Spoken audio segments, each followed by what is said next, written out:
Hello बच्चों, हमारा psychology का अब एक नया चैप्टर शुरू हो रहा है।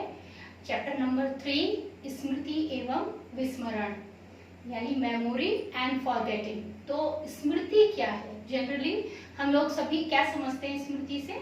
किसी भी बात को जो हमने पहले कभी सुनी थी, देखी थी, कोई घटना या कोई भी हमने कार्य सीखा था, तो हम अगर उसके कुछ समय बाद, चाहे वो कुछ दिन बाद हो, कुछ महीने बाद हो या कुछ साल बाद हो, अगर वो हम उसे दोबारा याद करते हैं और वो हमें याद आ जाती है तो हम इसे स्मृति कहते हैं।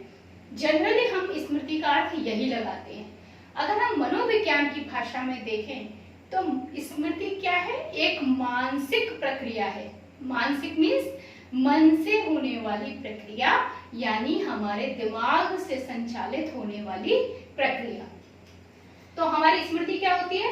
एक ऐसी जटिल मानसिक प्रक्रिया है जिसमें क्या होता है, भूतकालीन जो अनुभव हैं, भूतकालीन मतलब पिछले अनुभव, जो हमने पहले अनुभव किए थे, वो पिछले अनुभव पुनः व्यक्ति के मानस पटल पर उपस्थित हो जाते हैं स्मृति के द्वारा।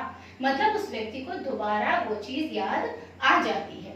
जैसे आपने बचपन में गुलाब का फूल देखा, आपने उसको सूंघा भी, उसकी स्मेल भी ली, और आप अब जब आप बड़े हो गए हैं, है ना, तो अब हम आपको सिर्फ ये बोले गुलाब का फूल, तो जैसे नाम लेंगे ना गुलाब का फूल, आंखों के आगे गुलाब के फूल की एक पिक्चर क्रिएट हो जाएगी, एक चित्र क्रिएट हो जाएगा, हमें याद आ जाएगा कि गुलाब का फूल कैसा होता है। इसके अलावा उसकी स्मेल भी याद आ जाएगी। अगर कहीं आसपास गुलाब के फूल की महक होगी तो हम तुरंत पहचान जाएंगे कि यहीं आसपास कहीं गुलाब के फूल हैं, क्योंकि जो स्मेल है वो गुलाब के फूलों की आ रही है। ठीक है, तो स्मृति क्या है? पुराने अनुभवों को हमें दोबारा रिमाइंड कराती है, दोबारा से याद दिलाती है, याद में हमारे वो आ जाते हैं वापस। अब जो स्मृति है वो केवल ऐसा नहीं है केवल घटनाओं से संबंधित होती है या किसी बात को याद करने से संबंधित होती है। हम जो कुछ भी देखते हैं, हम जो कुछ भी सुनते हैं, हम जो कुछ भी स्वाद ग्रहण करते हैं, हम जो कुछ भी सूंघते हैं और जो कुछ भी हम स्पर्श करते हैं, वो सब कुछ एक अनुभव के रूप में हमारे मस्तिष्क में संचित हो जाता है। ठीक है, तो हम कोई भी चीज है हम देखते हैं, तो आपने देखा है कि हमने जो चीज देखी हमें तुरंत वो, जैसे उसका नाम लिया जाता है, हमारे सामने उसकी पिक्चर क्रिएट हो जाती है, हमें समझ में आ जाता है वो कैसा होता है, कैसी उसकी आकृति होती है। कोई किसी वस्तु की स्मेल की बात की जाती है तो हमें तुरंत उसका स्मेल का अनुभव होने लगता है कि वो सुगंध थी कि दुर्गंध थी, कैसी सुगंध थी, है ना। हम कहीं चल रहे हैं या आप घर में बैठे हैं, आसपास कहीं कुछ मान लीजिए बन रहा है, तो आप तुरंत, आपको सुगंध आती है और आप तुरंत पहचान जाते हैं किसी के घर में फला चीज बन रही है। ठीक है, या अपने ही घर में कुछ बन रहा है तो आप तुरंत पहचान जाते हैं कि फला चीज बन रही है। यदि वो आपको नहीं भी पता है तो आपको सुगंध से पता चल जाता है। इसी तरीके से स्पर्श करने से, हमने किसी रफ सरफेस को स्पर्श किया, खुरदुरे सरफेस को स्पर्श किया, हमने किसी एकदम प्लेन सरफेस को स्पर्श किया, हमने रोएदार कपड़े को स्पर्श किया, हमने टेरिकॉट के कपड़े को स्पर्श किया, हमने सिल्क के कपड़े को स्पर्श किया, तो हम आंख बंद करके बता सकते हैं ये कपड़ा सिल्क का है, ये कपड़ा टेरिकॉट का है, ये कपड़ा सूत का है यानी सूती है, ये कपड़ा हमारा रोएदार है तो सिनील का है। कहने का मतलब है कि चीजों को स्पर्श करने से, मतलब 5 जो हमारी ज्ञानेंद्रियां हैं, उन 5 ज्ञानेंद्रियों के अनुभव हमारे मस्तिष्क में एकत्र होते हैं। इसके अलावा जो हमारे साथ घटनाएं घटित होती हैं या हम जो भी कार्य हम सीखते हैं इन ज्ञानेंद्रियों और कर्मेंद्रियों की मदद से, वो भी हमारे मस्तिष्क में संचित हो जाता है। अब बहुत सारे मनोवैज्ञानिकों ने स्मृति के लिए परिभाषाएं दी हैं। जैसे अगर हम पहली परिभाषा की बात करें, वुडवर्थ की परिभाषा। वुडवर्थ ने क्या बताया है कि विगत समय में सीखी हुई बातों को याद करना ही स्मृति है। मतलब जो समय पीछे बीत गया है, उस समय में जो भी बातें हमने सीखी थी, जो कुछ भी हमने सीखा, चाहे वो हमने देख के सीखा, चाहे हमने सुन के सीखा, चाहे सुन के सीखा, कुछ भी जो हम सीखते हैं, क्योंकि हमारे सामने जो भी काम आता है वो हम उससे सीख जाते हैं करना। ठीक है ना, उससे हम कुछ ना कुछ सीखते हैं, तो उन सबको वापस से याद करना, रिकॉल करना ही स्मृति कहलाता है। ऐसे ही जे.एस. रॉस की क्या परिभाषा है कि स्मृति पूर्व अनुभव निर्धारित मानसिक व्यवस्था से निश्चित किया गया अनुभव है।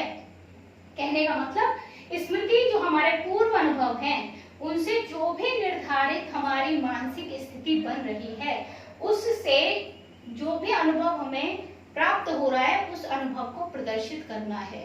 हमारे साथ कोई घटना घटित हुई थी और वो जो घटना घटित हुई, अब कोई पूछता है भाई क्या हो गया था तुम्हारे साथ, तो तुम घटना बताते हो और एज इट इज बताते हो कि कितने बजे क्या हुआ था, उस समय सूरज कैसी स्थिति में था, आपके आसपास व्यक्ति लोग कैसे क्या काम, कौन सा व्यक्ति क्या काम कर रहा था, क्या हुआ था एक्चुअल में। तो आप बहुत सारी घटनाएं जो है वो क्लियरली बता पाते हो। तो क्यों बता पाते हो? जे.एस. रॉस के अनुसार ये हमारा क्योंकि अनुभव है, वो अनुभव हम वहां व्यक्त करते हैं स्मृति के आधार पर। स्टाउट की परिभाषा, स्टाउट कहते हैं कि स्मृति एक आदर्श पुनरावृत्ति है जिसमें अनुभव की वस्तुएं यथासंभव मूल घटना के क्रम और ढंग से पुनर्स्थापित होती हैं। तो ये मैंने अभी आपको जैसे बताया कि जो भी मूल घटना घटित हुई है उस घटना के डेट, टाइम, सब समय को, क्या कौन सी स्थिति थी, क्या था, लोग क्या कर रहे थे उस समय, जो व्यक्ति था विशेष वो खुद क्या कर रहा था, ठीक है ना, सूरज का समय कौन सा था, साय का समय था, दोपहर का समय था, सुबह का समय था। तो वो सारी चीजें जो है वो दिमाग में रिमाइंड हो जाती हैं, दोबारा से याद आ जाती है। तो हमारी स्मृति तो अब समझ में आ गई कि स्मृति होती क्या है। अब जो बहुत इंपॉर्टेंट टॉपिक है वो है स्मृति के तत्व, क्योंकि ये अक्सर पूछे जाते हैं। अभी हम इन्हें शॉर्ट में पढ़ेंगे, फिर हम इनके बारे में अलग अलग समझेंगे। स्मृति के तत्वों की बात करूं तो ये पेपर में स्मृति के तत्व, स्मृति के चरण या स्मृति प्रक्रिया के नाम से पूछा जाता है कि स्मृति प्रक्रिया किसे कहते हैं। तो भी आपको इसमें चारों चरणों की बात करनी है। अगर स्मृति के चरण पूछे जाएं तो भी आपको ये चारों चरण बताने हैं। अगर स्मृति के तत्व पूछे जाएं तो भी आपको ये चारों चरण बताने होते हैं कि स्मृति क्या होता है। तो सबसे पहला काम क्या होता है स्मृति में, पहला तत्व क्या है, पहला चरण क्या है, स्टेप क्या है पहला, वो है सीखना। स्मृति तब तक नहीं हो सकती जब तक कि कोई कार्य हमने सीखा ही नहीं। मतलब हमें जिन चीजों को हम रिकॉल करते हैं, जिन चीजों को हम याद करते हैं, वो वही चीजें होती हैं जो हमने पहले सीखी हुई हैं। अगर वो पहले से हमने सीखी नहीं है तो हमें वो चीजें भी याद नहीं आएंगी। ठीक है, तो जो कार्य आपने सीखा हुआ है, जो आपने पढ़ा हुआ है, याद किया हुआ है, वो आपको याद आ जाएगा, और जो आपने पढ़ा हुआ नहीं है वो आपको याद नहीं आएगा। तो ये तो एक नॉर्मल सी बात है कि जब आप पेपर देने जाते हो तो उससे पहले जो जो चीजें आपने पढ़ी होती हैं वो आपको दिमाग में याद आती है, और जो आपने नहीं पढ़ा है वो आपको याद भी नहीं आता। तो सीखना, किसी नवीन कार्य के अभ्यास द्वारा अनुभव को संग्रहित करना, ये हमारा सीखना कहलाता है, लर्निंग कहलाता है। दूसरा होता है धारणा यानी रिटेंशन। रिटेंशन किसी भी कार्य को सीखने पर उस कार्य के कुछ स्मृति चिन्ह बन जाते हैं जो हमारे मस्तिष्क में एकत्रित हो जाते हैं और हमेशा के लिए हमारे मस्तिष्क में स्थापित हो जाते हैं, संग्रहित हो जाते हैं। इन्हीं स्मृति चिन्हों को जब हम मस्तिष्क में संग्रहित करते हैं तो इसे हम धारणा कहते हैं। स्मृति चिन्ह कैसे, मान लीजिए कोई एक घटना हम ले लेते हैं, ठीक है, हमने घटना ली कि कोई व्यक्ति जा रहा था और सामने से एक साइकिल वाला आ रहा था और साइकिल वाले के साथ टक्कर हो गई। ठीक है, अब डिपेंड करता है उसमें उस व्यक्ति ने क्या क्या चीजें देखी थी, तो कुछ चीजें उसके दिमाग में आ जाएंगी। जैसे अगर वो व्यक्ति उस दिन कोई इंपॉर्टेंट काम से जा रहा था, मान लीजिए उस दिन कोई त्योहार था या त्योहार से आगे पीछे का दिन था, एक आध दिन इधर उधर का दिन था, या उसके घर में कोई विशेष दिन था तो वो दिन उसको याद रह जाएगा। ठीक है, अगर एक नॉर्मल दिन है तो शायद उसे वो डेट याद ना रहे, लेकिन एक इम्पोर्टेंट डेट है तो वो याद रहेगी। ठीक है, इसी तरीके से उसके आसपास अगर उसका ध्यान जाएगा तो उसके आसपास कोई ऐसी चीज होगी, जैसे कोई होटल सामने पड़ गया है, या कोई एक ऐसी बड़ी शॉप पड़ गई है, या कोई पार्क पड़ गया है जिसका स्पेशली कोई नाम हो, तो उसे वो चीज याद रहेगी। अगर बिल्कुल खाली रोड है तो शायद उसे न याद रहेगी कहाँ पर एक्चुअल में वो एक्सीडेंट हुआ। ठीक है, इसी तरीके से उसे बहुत सारी चीजें, ठीक है, साइकिल सवार किस दिशा से आ रहा था, कैसे आ रहा था, कैसा दिखता था, उसके कपड़े किस रंग के थे, तो ये सब क्या है, स्मृति चिन्ह है।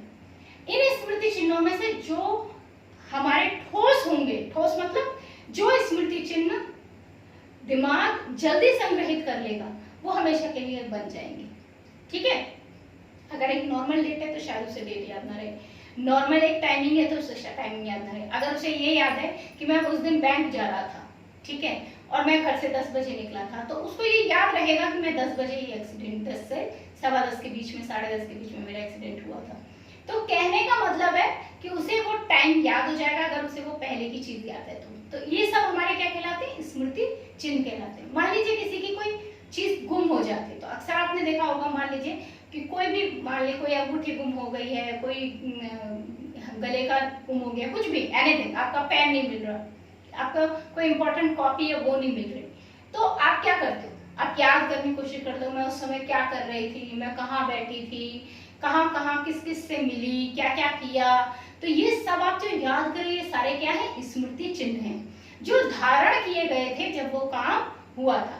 अब वो जितने परफेक्शन के साथ धारण होंगे उतने ही परफेक्शन के साथ हमें वो वापस चीजें याद आएंगी। क्यों कहा जाता है कि हम कोई भी चीज पढ़ते हैं तो हमको पढ़ते टाइम उसको हम उसके कुछ पॉइंट्स बना लें, पॉइंट बनाकर याद कर लें, ठीक है। क्यों? क्योंकि पॉइंट बनाने में हम वो स्मृति चिन्ह की तरह से बना लेते हैं, और जब हम उन्हें अपने दिमाग में फीड करते हैं, उन्हें संग्रहित करते हैं, तो पॉइंट हमको जल्दी याद आते हैं।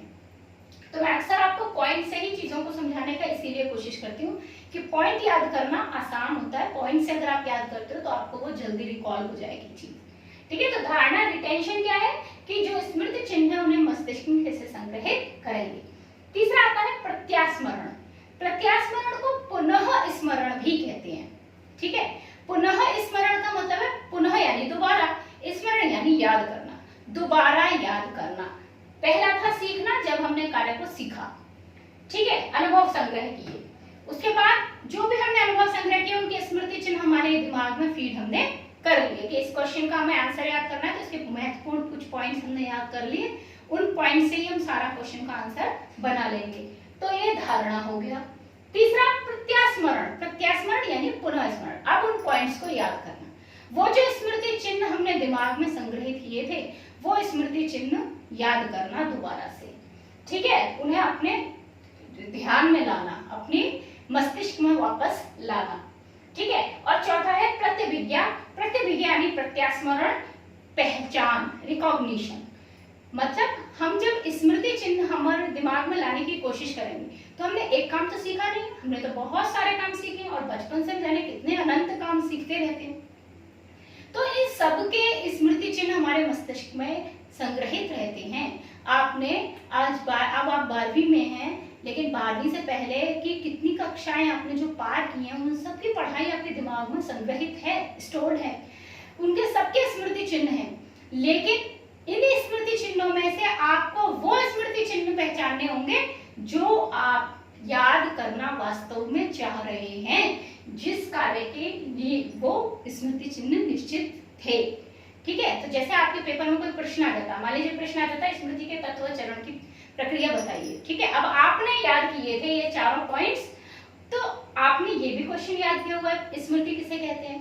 अब आप जब याद करने बैठोगे तो आपके दिमाग में अगर ये वाले प्रश्न का उत्तर आ रहा है तो आप कहेंगे नहीं, रॉन्ग, ये स्मृति चिन्ह नहीं है इसका, इसके स्मृति चिन्ह थे सीखना, धारण करना, धारणा, प्रत्यास्मरण और प्रतिभिज्ञा।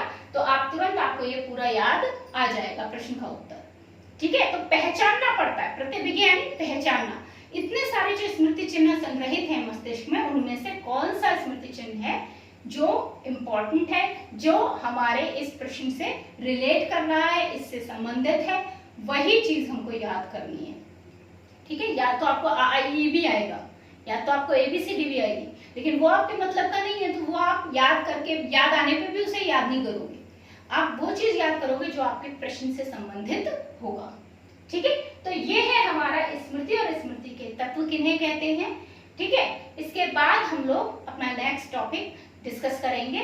इसमें इसे आप लोग, मैं आपको इसका भेज दूंगी सारा, वो आप कॉपी में कीजिए, अच्छे से समझ लीजिए, कहीं कुछ भी समझ में नहीं आता है तो मुझसे पूछिए, ठीक है। Okay, thank you.